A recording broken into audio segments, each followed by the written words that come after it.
comic books are an important contributing factor in many cases of juvenile. Look,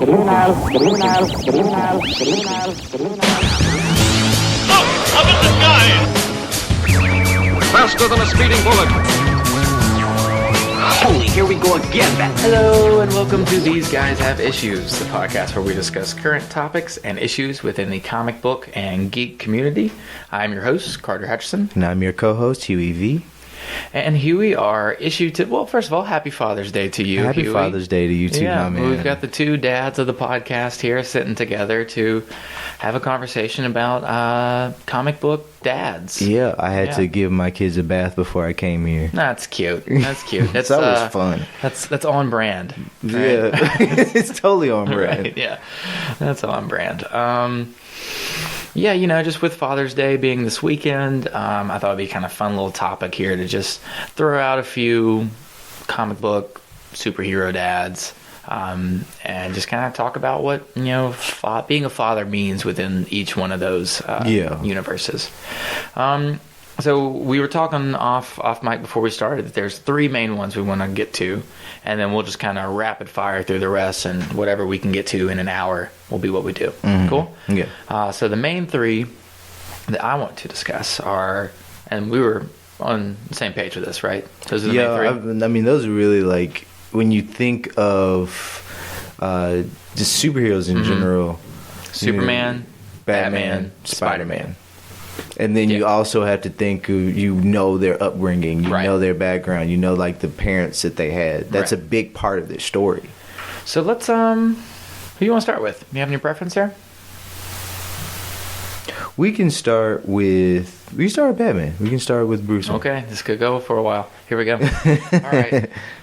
All of Grassroots Comics is funded through our Patreon, patreon.com/grassrootscomics. For as little as $1 a month, you can become part of the Grassroots Comics community, which includes many perks, such as having your name mentioned in this segment of every episode of the podcast, the ability to suggest topics of discussion for shows like These Guys Have Issues, access to the private Grassroots Comics subreddit, where members can continue discussions started on the podcast or start their own, behind-the-scenes access to the GRC studio, and early access to digitally released comics and Classic Cartoon Rewind. So it is the goal of all of us here at Grassroots Comics Productions that one day the Patreon is strong enough where we are able to produce the stories, artwork, and stop-motion animation shorts pitched and selected by the Grassroots Comics community. But the only way that becomes possible is with a strong Patreon. So if you feel that the entertainment value you receive from this podcast is at least worth 25 cents, then please become a Patreon contributor today, and with our powers combined, we can have all of our stories heard. All right, now let's get on with the rest of the show. I think so. There's... Of all the characters we're going to talk about tonight, right, Batman might be the one that has the most consistent theme of fatherhood, parenthood, all throughout it. Because, you know, you have Batman, obviously. The one you would think of immediately is that Batman is a father figure to the Robins, right? Robins and Batgirls and Batwoman. Yes, exactly. The whole Bat family. Bat family, right? yeah. Besides, like, maybe Batwoman, they're more equals. Yeah, because she has a father her and own mother thing going. But I think what's easy to leave out of that is Thomas Wayne, for one thing. Mm-hmm. Which there are different versions of Thomas Wayne, and like kind of a question of if he was a good father or not. I feel like most movies tend to cast him in a very positive light. And that's honestly how I would want to remember Thomas Wayne. Yeah. Whenever there's like some kind of like shady thing, it almost like... It's such a little, like a nuance, like a new thing. Well, Bruce sacrifices his life for them, right? Like, they die, so he chooses to put his life to ridding the world of the evil that took them away. Right. So when you make Thomas like kind of a shady character, to me it taints that. Does that make sense? I understand. Right. It's like watching Arrow in a sense, where it's with like that dad. Yeah. With I forget his father's name, but whatever. But at the end of the day, like, his father dies, he thinks he's like the greatest thing in the world, and then when that happens, he finds out more things. He finds out more shady things about not only his father. No, I think that's a very real thing, though. That's more realistic. When you, as a child, how you like idealize your parents, and as a boy, especially your dad, right? Yeah. But then the older you get, it is easy to see their shortcomings or their failings. I think in that storyline, there's always a line of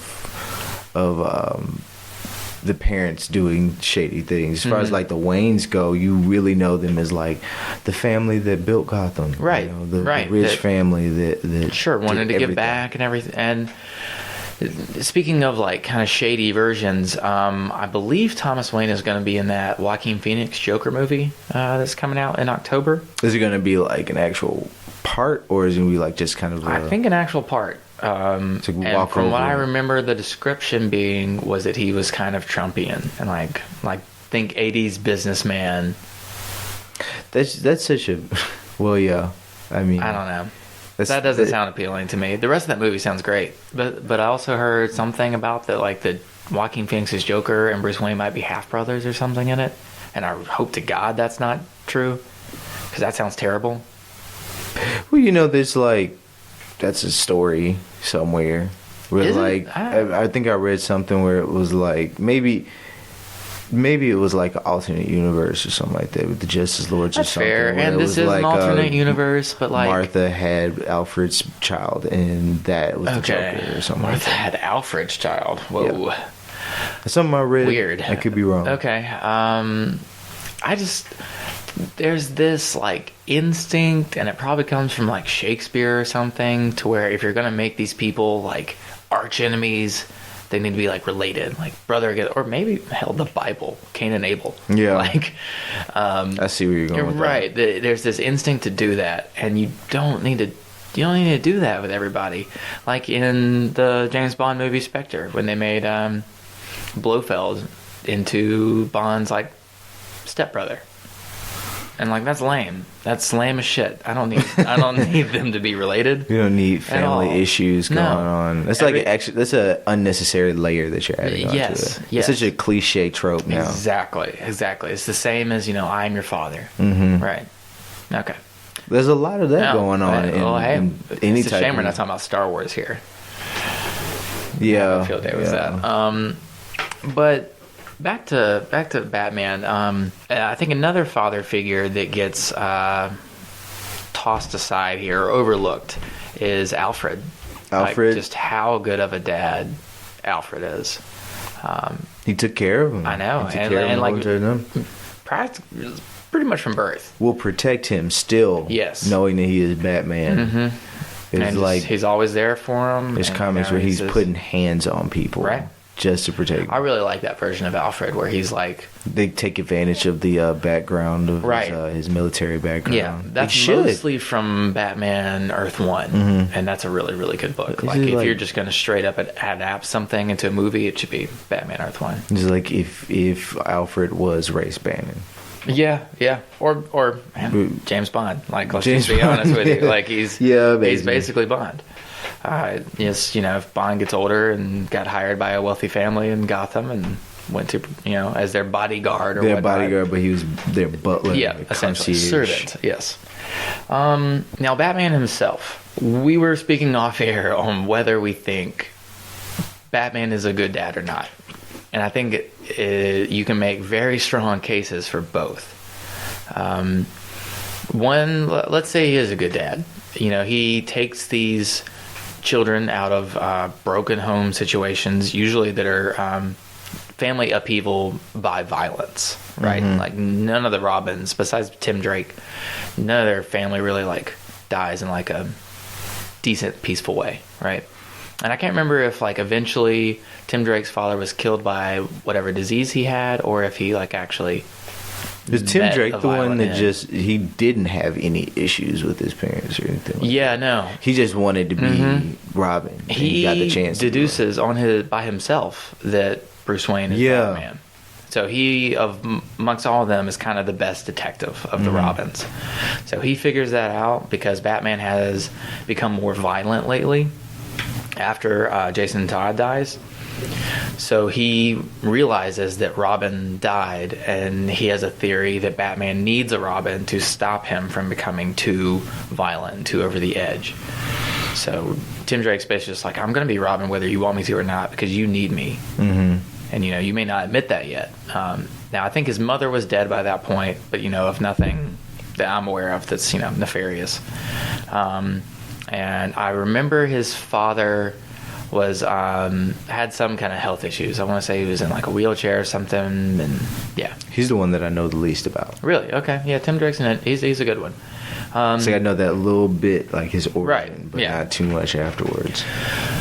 But Bruce does take these kids out of broken homes pretty much and gives them a good life. And I would argue, especially for the case of someone like Dick Grayson, makes them a whole person. But Dick Grayson, like people really looked at that relationship as like a brother. I think of them more as brothers, I guess. But I think now, but maybe at the beginning, it's more father son. But you read when he was like dead man, right? No, I remember you talking to me about this though. Yeah, He called him dad. Oh, that's cute. That hits me right. I mean, like he calls him dad. I always looked at it as a father son type situation because I think he wasn't always an adult. And he had Dick Grayson when he was a child. They're at least 20 years apart. Yeah, or not at least, but let's say Dick is 12 when he gets adopted, and let's say Bruce is like 25. Yeah, so it's hard to like put them at the brother thing when like he was raising him, right? And it's almost like Gilmore Girls. Yeah, yeah, basically, right. They have a date. If you're not familiar with Gilmore Girls, the mom, she's Lorelai. Yeah, but she had Rory when she was 16, so they're really not that far apart age-wise. So they relate more than your usual TV mom dynamic. Yeah. For the rare listener of ours that isn't also a Gilmore Girls fan, I just want to explain that reference. If you didn't know. Right, for some reason, don't know the difference between Rory and Lorelai. Look, here we go. That actually helped me. I'm not really big on Gilmore Girls myself. Oh, dude, I have a soft spot for Gilmore Girls. My wife loves it. My wife does as well, and that's what got me sucked into it. It's the dialogue, man. The quick, sharp dialogue. It's like Aaron Sorkin, if Aaron Sorkin was a chick. Yeah. Yeah, it's good. Okay. That's why I like Pride and Prejudice. Karen got me sucked into it. I need You're like, this is you so can boring. Quote me on that. Yeah, it's so boring. So I think, especially with Dick Grayson, the case can be made that he's a good parent. But let's look at this in a more realistic. Jason Todd. Yeah. Now Jason Todd is a massive failing around. That was like a situation. But I guess as a parent, you don't win with every kid. You don't, but it's like if my kid was put in that situation and I don't care what anybody thinks about my humanity, I'm going to take you out. Right. That was like a serious situation. Yeah. It was like one of those things. Didn't like the people vote? Yeah, the DC killed? Listeners did. And there's kind of a shady story about it where people where some people created a because it's landline phones at the time they were calling in, so they had one that was a machine that would call the same number to vote for Jason to die. So how accurate it is that the readership at the time actually wanted Jason murdered is debatable, but regardless, it happened. So yeah, Jason is a clear failing of. Oh yeah, that's what I was saying. I was just like, you throw that one out there. Right. I thought that's where you're gonna go with that one. Go to Jason Todd. Yeah, that's a bad one. Well, let's be realistic here. He is taking. Let's say Dick Grayson is 12 when he becomes Robin. Yeah. If you brought your 12-year-old son into a violent situation wearing a domino mask and a brightly colored jumpsuit, would you be a good dad? I don't think my wife would like that. Okay. I don't think that anybody. I don't think because that's something. Because we both know the answer here. Yeah. I don't think the child protective services would like that. Right. Yeah. You were like, oh, we're vigilantes. Sure. It's like, why can't you do that by yourself? Right. Which we even have the argument that Bruce Wayne shouldn't even do that. No, like no. If Bruce Wayne wasn't a sociopath, he would have funded, the GCPD with every cop gets a Batmobile, and like, I don't know. That just so you have to look at the main. Wouldn't even be an issue at that point. You have to look at the main thing. Is that at the end of the day, Batman is he is bringing children along with him on his crusade against crime, and I mean crusade with all the like weight to that actual word. He's dragging them at this point. I don't think he's dragging them. Dick Grayson has a great time doing it. But 12-year-olds are stupid. Yes, what I'm saying, though. Right, and don't always know when they're, like, in danger. They're indestructible. Yeah, they think they are. Especially Dick Grayson. Yeah, he was the daredevil, for sure. I mean, he was an acrobat, for years before that. I'm pretty sure he says something like, I could, swing a trapeze before I could walk or something. I don't know. That sounds like bullshit. That's bullshit. Right. Maybe it's Dick Grayson. Everybody loves Dick Grayson, though.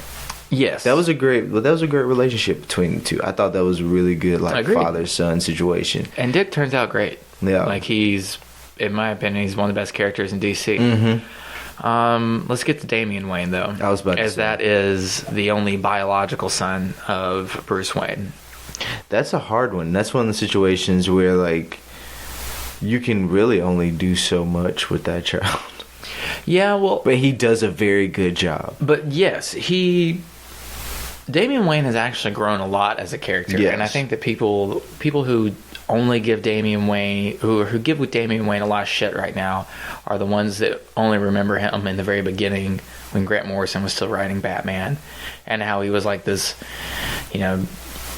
punk kid that was violent. He was raised by raised by League of Shadows, Ra's al Ghul, and Talia al Ghul. That's the grandfather is Ra's al Ghul. Yeah. So I can't blame him for that. You can't blame him. I don't either for being a product of his environment. Not to mention, the only reason why he has that connection with him is because, Bruce Wayne trained with the League of Shadows. Yeah, right. But I would argue that Bruce has actually done a really good job bringing up Damian, because Damian is no longer that same person. He is not the, like, let's just murder them. Like, the Joker keeps escaping Arkham Asylum. Like, let's just run him through him with a sword and be done with it. That's not how he operates anymore. And he has this tough guy persona, but he has a lighter tone now underneath that than he did originally. So like I said, I think you can make more like Bruce. He is very much his father's son. He's basically Bruce because he's biological. Yeah.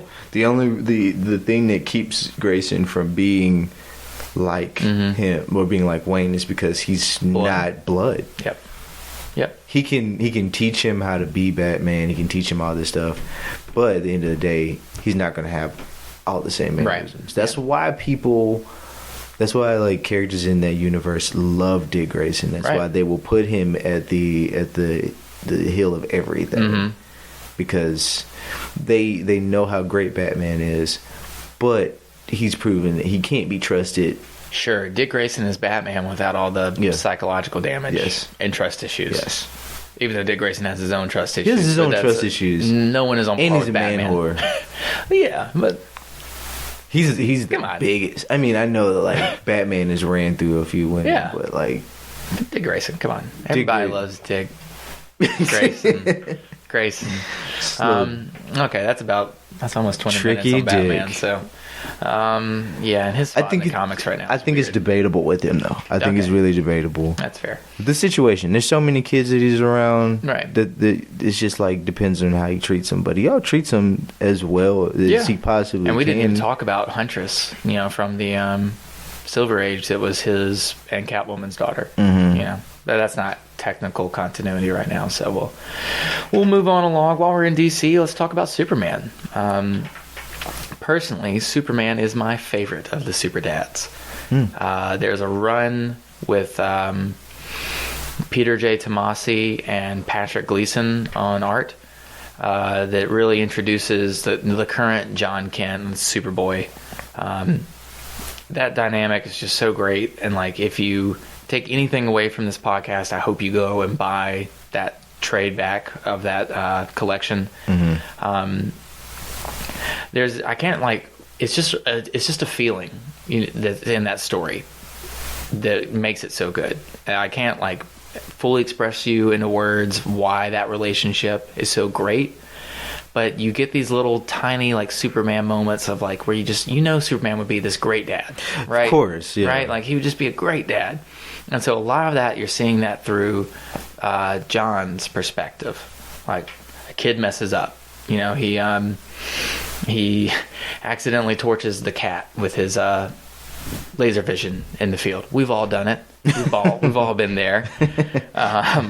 And he is hesitant to tell his dad about it because he thinks he's going to get in trouble. But Superman turns into like a life lesson essentially, which is just great. Makes you feel all warm and fuzzy inside. Yeah, he has a child, and he's in a position that he can actually like teach somebody. Like there's somebody that's like him around for his child, right? Which I'm sure Clark would have loved to have been able, as much as he loves Jonathan Kent, Pa Kent, how much he would have loved to have had someone who had his powers and could relate to what he was feeling. Yeah, and I feel like that's kind of one of the things where he gravitated more towards being Kryptonian when he found out that he was Kryptonian, like when he found out everything about it. Right. It's kind of like he has a connection to something now. Like he has a label, he has a people. Yep. This is a history that I have. A culture. Yep. Yeah. And that's whole huge. Planet. Yeah. So that's just that's really all I can say about the Superman and John Kent relationship. But now let's talk about the Superman and Jonathan Kent relationship. So Pa Kent here. I always thought it was great.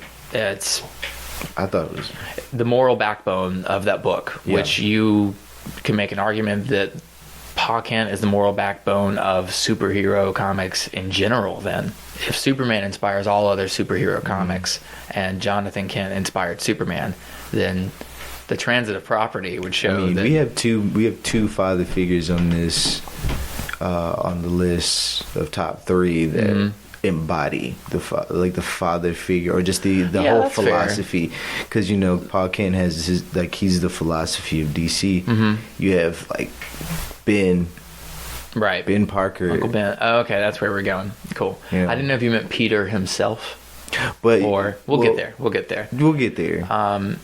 But now, when you say like he's the backbone and the moral backbone of comic books, I totally understand. Well, if he's the moral backbone of Superman, and then Superman is the moral backbone of at least DC, but let's be honest, like comics, Marvel wouldn't exist either without Superman. Nothing really would. No, there's always like a start, right? Something that grandfather. I've been going through a bit of an Elvis phase lately, and the Beatles have this quote. I think it's specifically John Lennon has this quote about Elvis where he says, "Before Elvis, there was nothing," and he means musically, right? That before Elvis, there was nothing for him.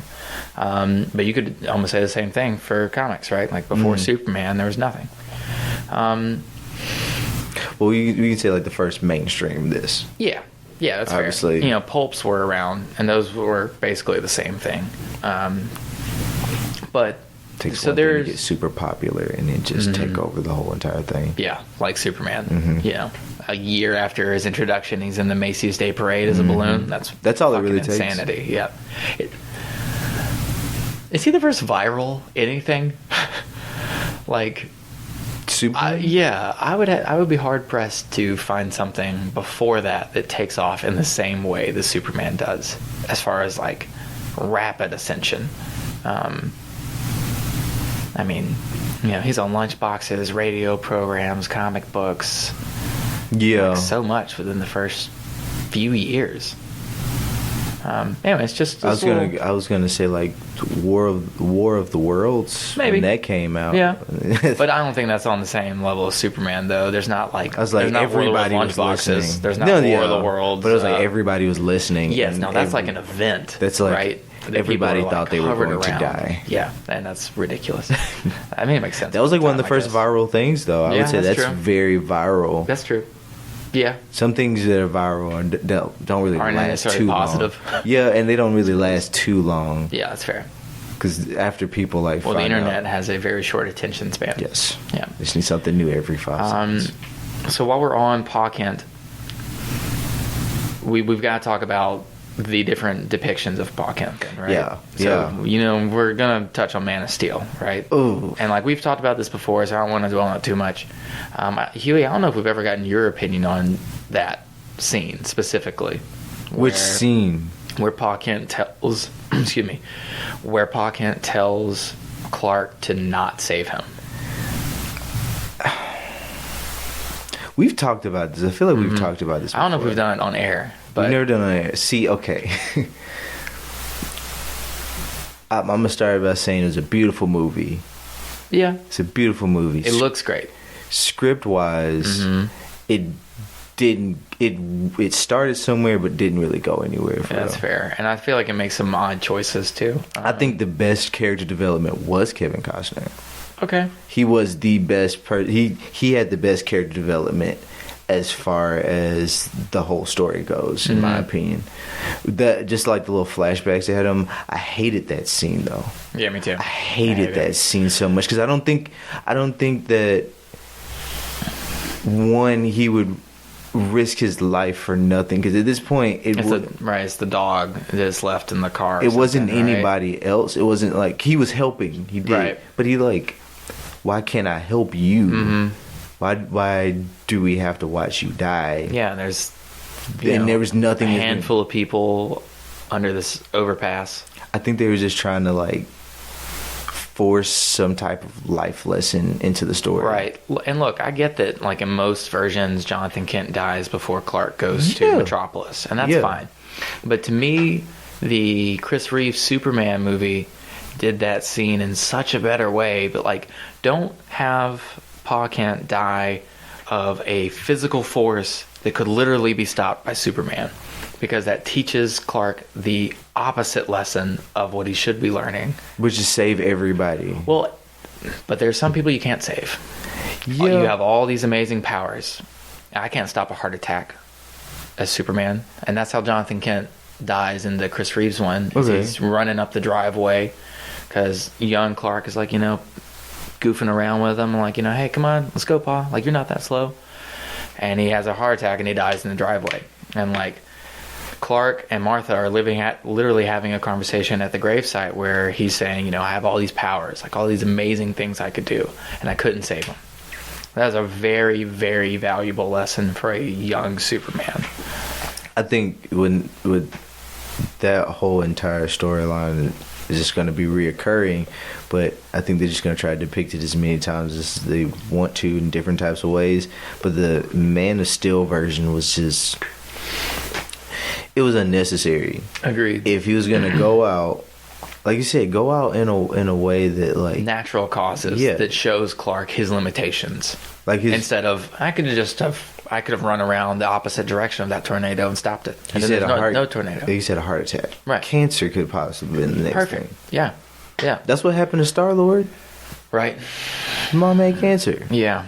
That was something that and I nobody also just don't agree with some of Kevin Costner's portrayal of, and I know this isn't on him, but how that version of Pa Kent is, I get his apprehension for Clark not letting the rest of the world know who he is, but I feel like there's this like fear that Jonathan Kent puts in Clark, that the world is a bad place and like he won't be accepted. And maybe that's just my own personal philosophy coming in there, that like I try to bestow to my children that the world is not a mean place. Like, it has mean people in it, but it does not need to be a mean place. Do you have any? I thought it was more because he's like telling them the whole time to hide who he is, right? Like, the world's not ready for who you are. That's what I was thinking. It was more like the world's just not ready. Okay. This is not the right time for you to do all of this. Like, but that's who he is, though. I don't think the world's never going to be ready. He was born that way. He was born that way.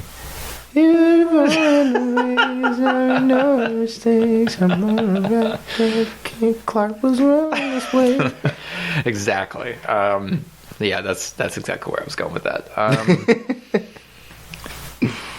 So I don't know. That version bothers me. That's really all I have to say after that. I prefer the more like Norman Rockwell. That whole movie bothers me. Yeah, it was. Well, so we can talk about it. I know. You have a whole nother series that we cover stuff like that. Let's move on to right. I spent money on that. Yeah. Yeah. All right, let's move on to Spider-Man for the last one of our main ones we want to talk about here. Spider-Man, there's some really cool images, I think, of what it is to be a father and like messages there. You obviously don't have your usual family dynamics, right? Yeah, no. It's Peter lives with his elderly, at least in the beginning, aunt and uncle. How do you go from that to Marissa Tomei? Dude, I was just thinking that. How do you go from Aunt May's wheat cakes, and she's in the hospital every other issue, to is like Marissa she's Tomei. always like tall, skinny, and gray. Ridiculous, yeah. But I mean, I like the ultimate version where they make her kind of this aging hippie. But even at that point, that book came out in 2001. Yeah. Let's say she was born in 1950. That would make her at least in her mid to late 50s, right? Yeah, and then you have Into the Spider-Verse version of her. Yeah.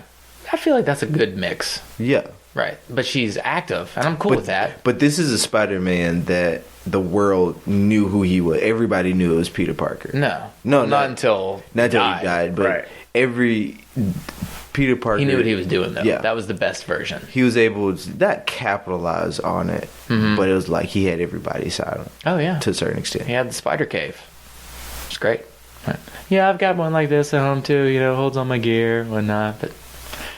Right. I love schlubby Peter Parker trying to be like, yeah, I've got this too. Oh, no, you don't. No, you don't. Not anything like this. That's such a good movie. So, Ben obviously is a great father figure, right? With great power comes there must also come great responsibility. I feel like people get that quote wrong a lot, so we'll get it right there. I don't think there's too much to say about Ben Parker as a father. Would you agree? Like that hangs heavy over the Spider-Man series, and Uncle sometimes Ben the question is like of always brought up. Yeah. Now, what do you think? Should there be anything special about Peter's parents, or should he just be a scientist? As far as like, basically, what I'm getting at is those versions where his parents are like spies or something like that. Yeah, and that his... I like the idea. I kind of like the idea of there being spies, but what I don't like is Peter's father was working on the super soldier serum. Yeah. And infuses it with spider stuff, and then the only person whose DNA can unlock this is Peter's. So doesn't like Amazing Spider-Man go that route, I feel like? Yeah, I'm trying to remember. Because it's been a while since I read Spider-Man. Right, but that makes Peter a chosen one, rather Messiah figure. Well, they do that in Spider-Verse too, where he's basically that's fate. That's true. Right. That's true. Right. I see what you're getting at. Yeah, he was destined to be the that's not the main chosen one, as in like. What I like about Peter is that, and Spider-Verse says this: anyone can wear the mask, right? If you got bit by it, you could be Spider-Man. That's true. And that's what's very powerful about Spider-Man to me. And when you make it to where it's only Peter's DNA that can mesh with the super soldier serum that's fused with the spider thing, that takes that away from me. Yeah. I don't really care too much for that. I like the classic random, the random probability that it could have been beauty and chaos. Yeah. Now, what do you think of Peter as a father himself? Because there's several storylines where him and Mary Jane end up, his daughter, some kids. His daughter is Mayday Parker. That's one of my favorite storylines. Is when they brought it back for Renew Your Vows. Yeah, I read that a long time ago. And you have the Spider Family, essentially. That's I would love to see a team up with like a he's got to be at least in his 40s. Let's say a 40s-ish Peter Parker with a teenage Spider-Girl. Because, obviously it's be like Batman and Robin. But and the banter, it'd be like, but if Batman was funny, like, yes.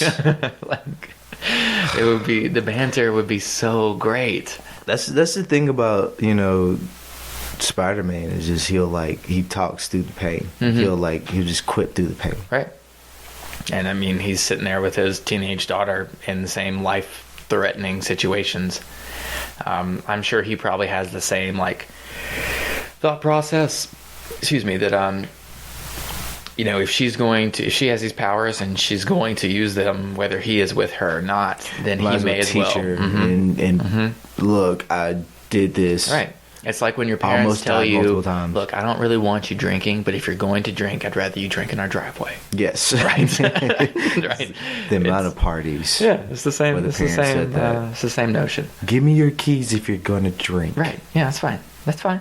That's responsible adulting. Yeah, don't mind. It's responsible adulting. You gonna let me drink though? Bet. Jesus. Okay. Yeah. Do you have any other things to say about Spider-Man as far as fatherhood is concerned? It really shows you how impactful it actually is to have something like that in your life. A positive father figure. Yeah. Right. At the end of the day, he could have been anything. Sure. You either have a positive father figure and become Spider-Man, or a negative father figure and become Harry Osborn. Yeah. Which is a great segue into talking about the rest of the fatherhood characters in comics. We're going to go much faster than we did with the original 3 here. Just kind of give our quick thoughts. All right, Commissioner Gordon. Okay. That's one, we were talking about Batman and everything, but Commissioner Gordon, I mean, Barbara Gordon being his daughter and everything. I think he's a good dad, and I think he cares. And similar to, we said this about Batman while we were off air, that I think Batman is as good of a dad as he is capable of being. Yes. Now, through his own faults, maybe he's not capable of being, the super dad, the Superman type father. And I would almost say the same thing about Jim Gordon, is that he clearly cares for his family, his wife and his daughter in all iterations. But Jim Gordon is married to his job. What kind of weeks do you think Jim Gordon's pulling at GCPD? 40-hour weeks? 60-hour weeks? That's ridiculous. I think it'd probably be a 60. That sounds... Lives in there. Right. So he might be a bit of a mixed bag, just the same as Batman, that he's as good of a dad as he is capable of being, I guess, without, retiring or something, which I can't imagine a retired Jim Gordon anyways. No. But, yeah. No. Yeah. Let's see, we have Ra's al Ghul within the Batman sphere, if we're sticking there. Clearly, Father of the Year. Oh, yeah, totally. Right? The best. Right.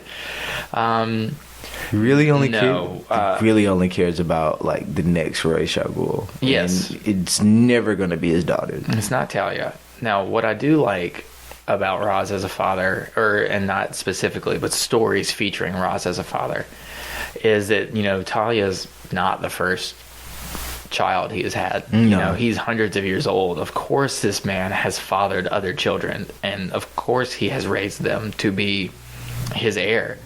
And sometimes they seemed like they were going to work out and then did something wrong and he killed them. Or sometimes they were just crazy. Batman the Animated Series has a great episode that features Jonah Hex, and it's back in the Wild West days. And it's Ra's al Ghul is alive during that time, and because of course he would be, right? He's immortal. Sure, I'm there. Technically, he's immortal for all practical purposes. Yeah. And so he has his son there as well, and his son makes some dumb decisions, and pretty sure he dies by the end of the episode. Spoiler. Why not? Okay. Let's see. We were in Spider-Man before that, so go with Thanos. Okay. I'll cut that Spider-Man part out. No, I'm sorry. Go ahead. So Norman Osborn. Norman Osborn, for sure. We were talking about that. Yeah, pretty shitty dad. Like, on top of the shitty dads list. It was like, I think there's this whole thing with his wife dying. And it was just, especially in like the video game, you know, with the wife dying and everything. I didn't know they feature that.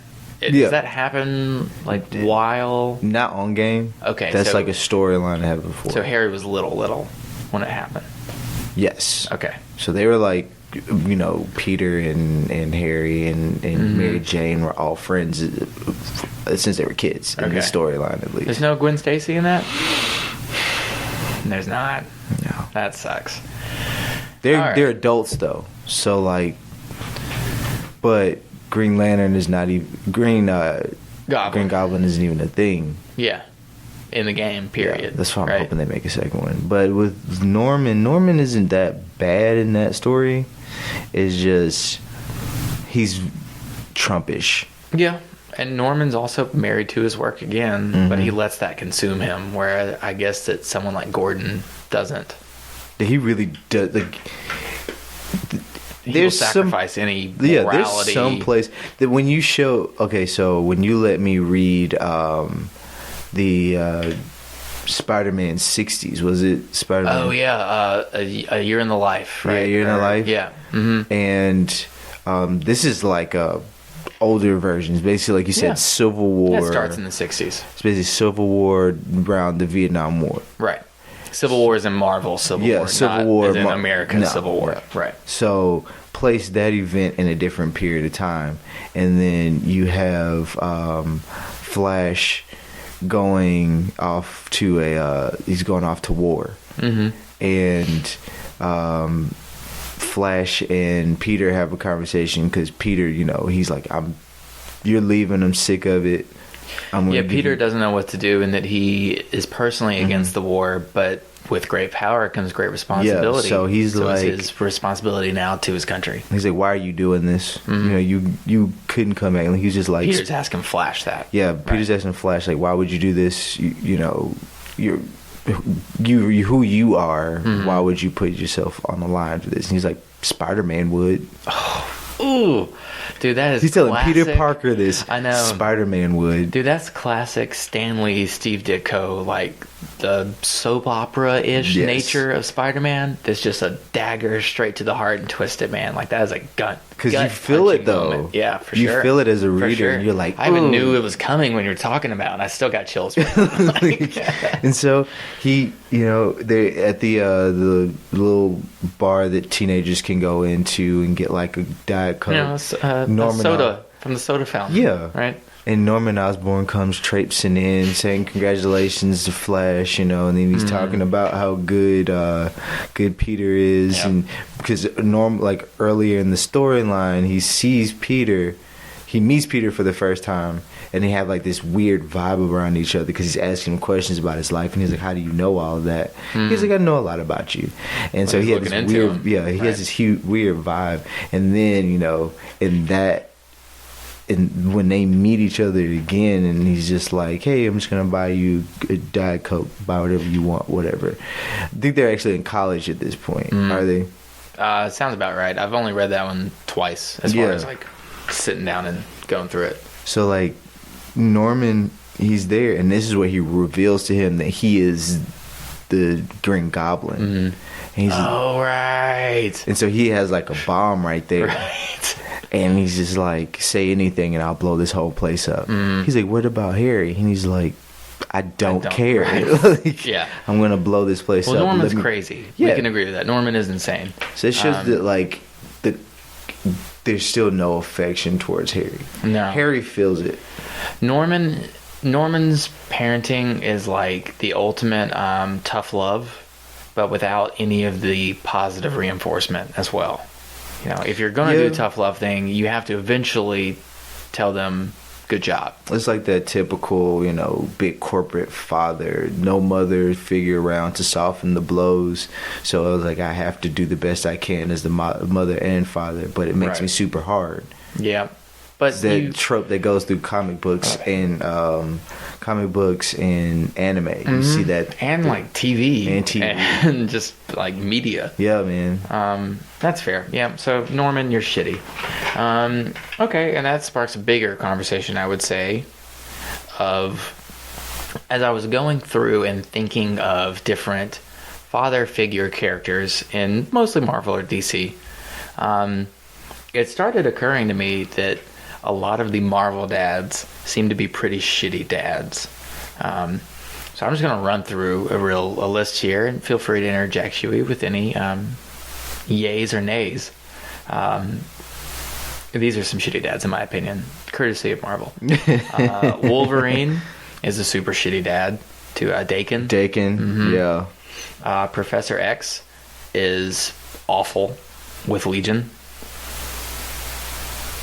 That's a crazy story, too. Yes, and I realize that, that's a very, specific situation. But, if your child is born with special needs, you adapt and you learn to fit your child, right? Rather than trying to force your child to fit you. Okay, Cyclops. Cyclops leaves his baby in the future. I mean, look at Caleb, bro. Look at him. Yeah, clearly he turned out great.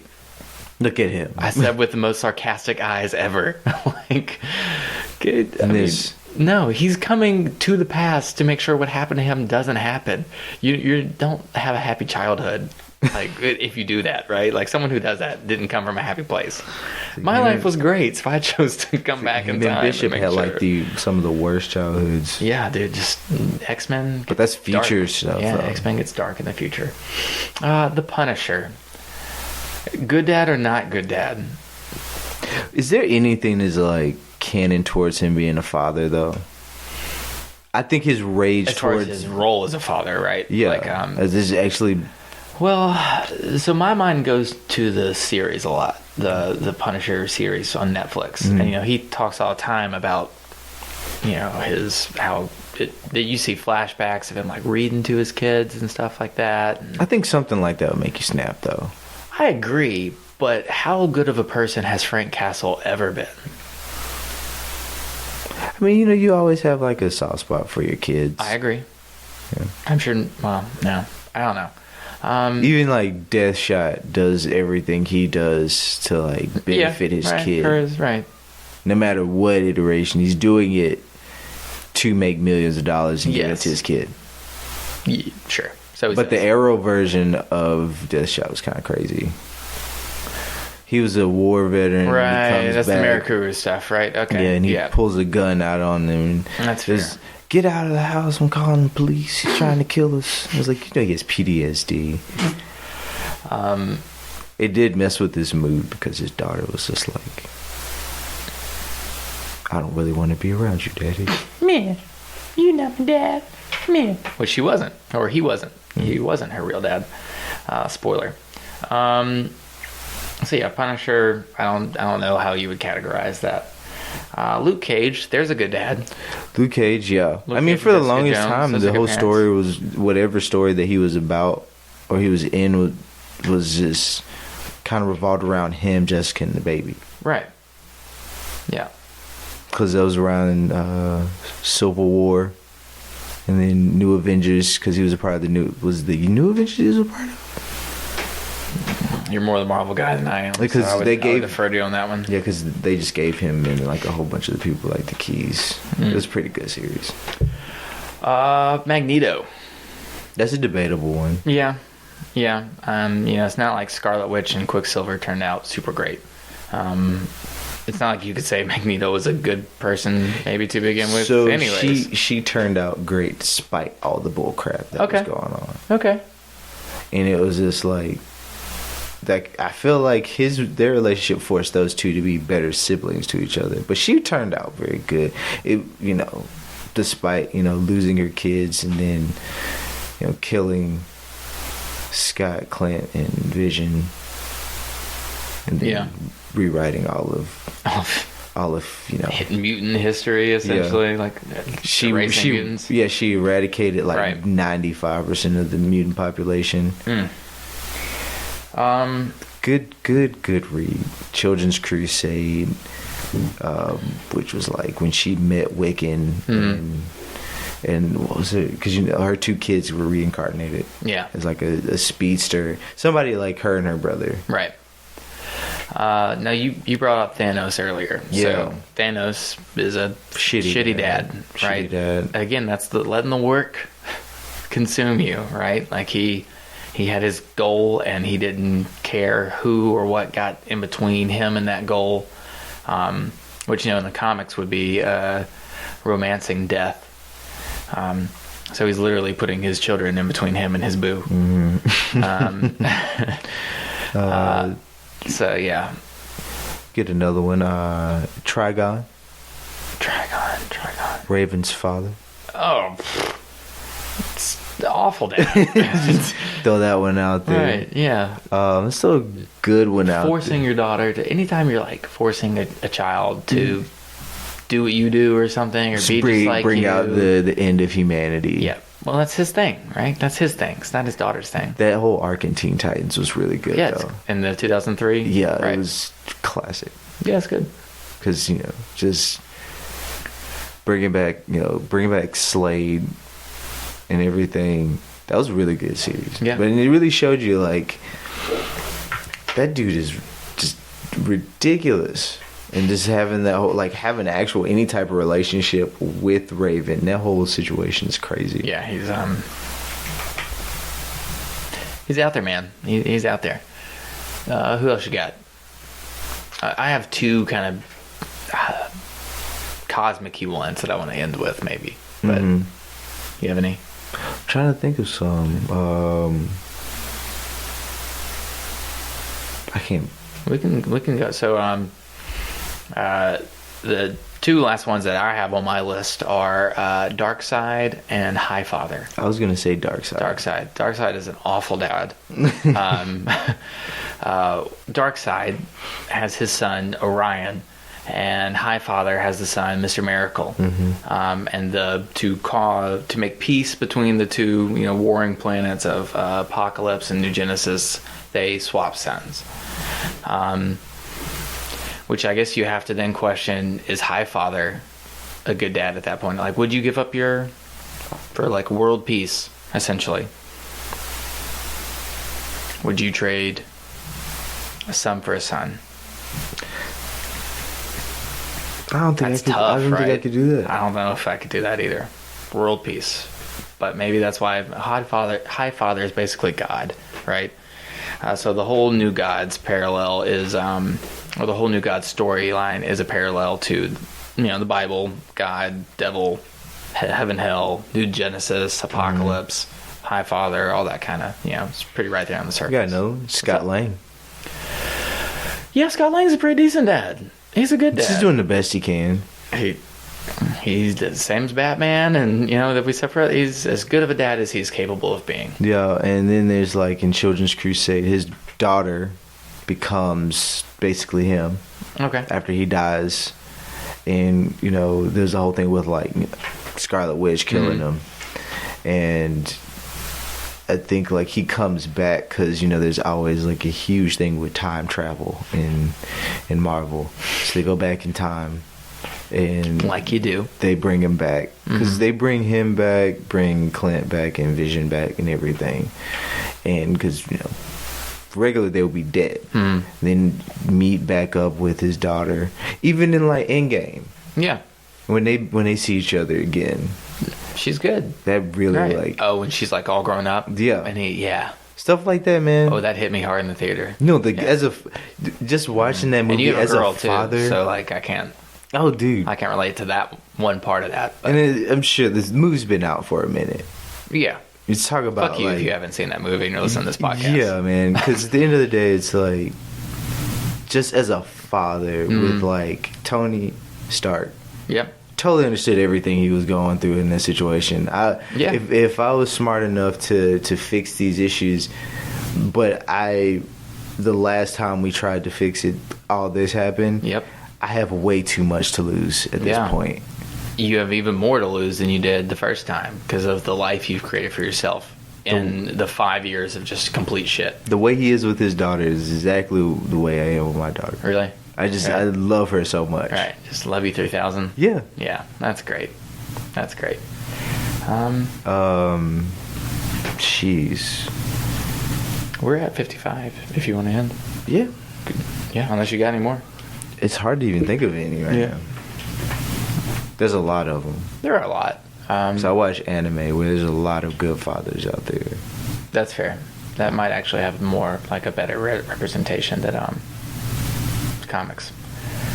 So, and this is like a larger question of comics, that most heroes become a hero out of a tragedy, right? So it's a very common trope in superhero stories to have a dead parent. Unless you're like Buster Gold. Right. Most are orphans. I just want to be a superhero. Yeah. So both the father figure and the mother figure play a really large role in comics in general. And then it just becomes like with Barry Allen, like his parents are huge. Yeah. Huge. Especially his mom. Yeah. Jesus. Barry loves his mommy, so we gotta, fuck up the timeline multiple times. There's only earth-shattering consequences here, Barry. But whatever, you miss your mom. Doesn't like all versions like his father's blamed for the whole? Yeah, his father is so I think it's murder. Like, yeah, he does love his mommy, but it's also like, let me get my dad out that's of a jail. shitty thing to say, and I'm sure that if I had those powers and my mom died, I would do the same thing. Would you?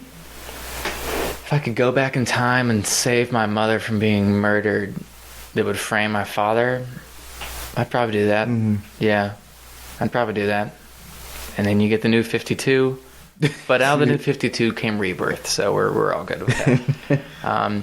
But I guess just the last little closing note I would like to add is that there is this struggle in comics to keep things the same, in the same way that TV, at the end of the episode, things need to be like what they were at the beginning of the episode. Mm-hmm. I've heard it said that comics are a constant second act, right? In the first act, you introduce the character.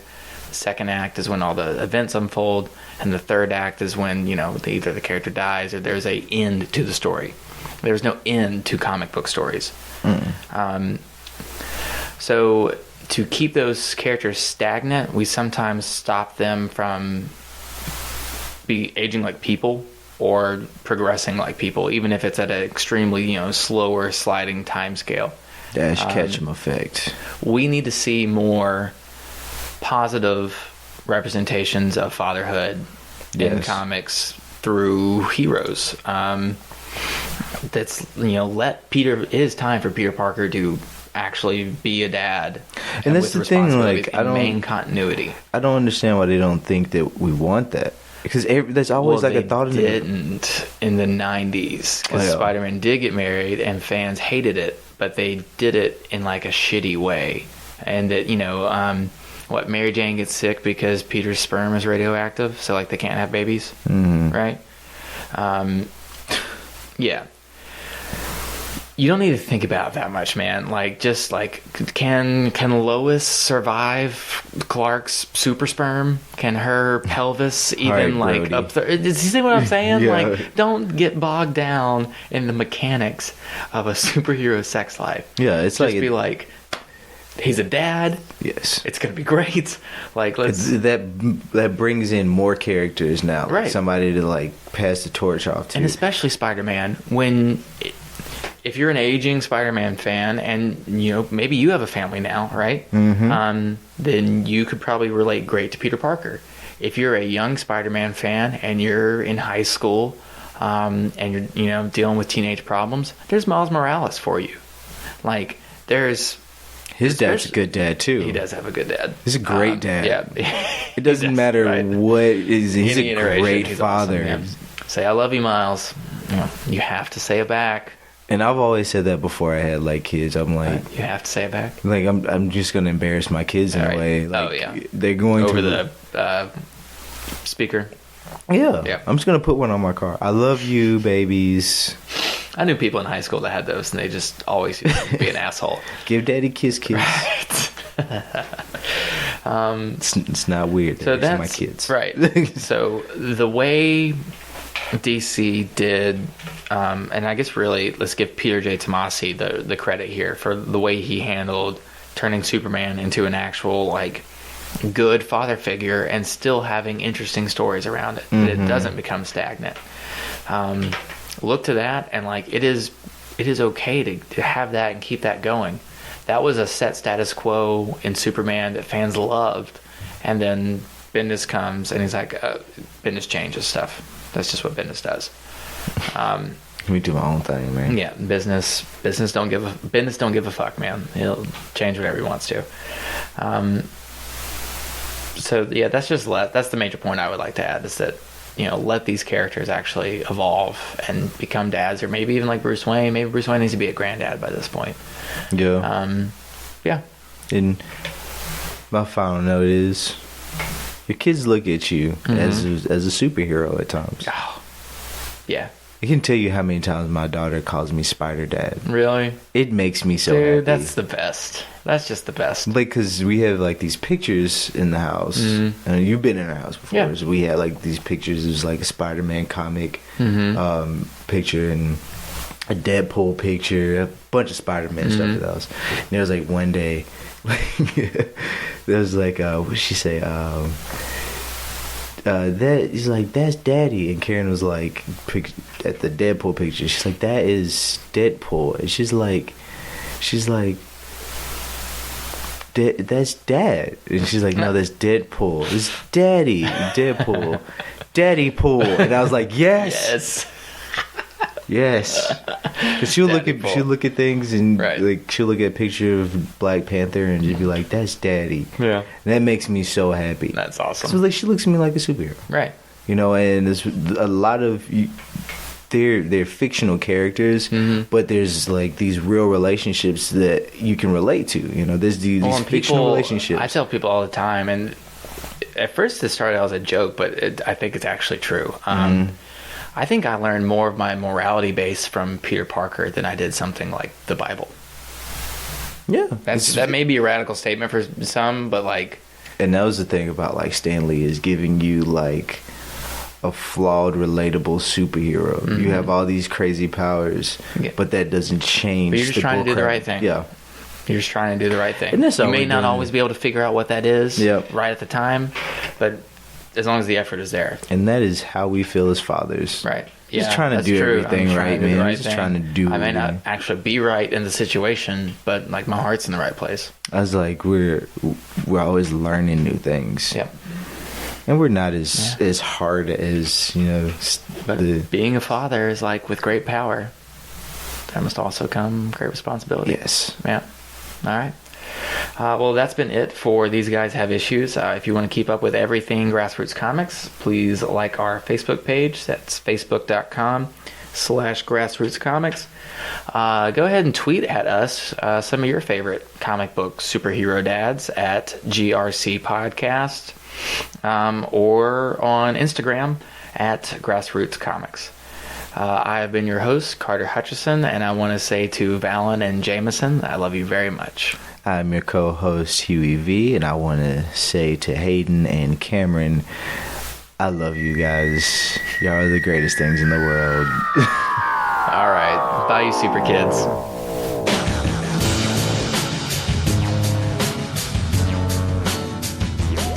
This has been a Grassroots Comics production. Da da da. So what's your story? Well, some kind of silly cartoon. You got a problem with cartoons?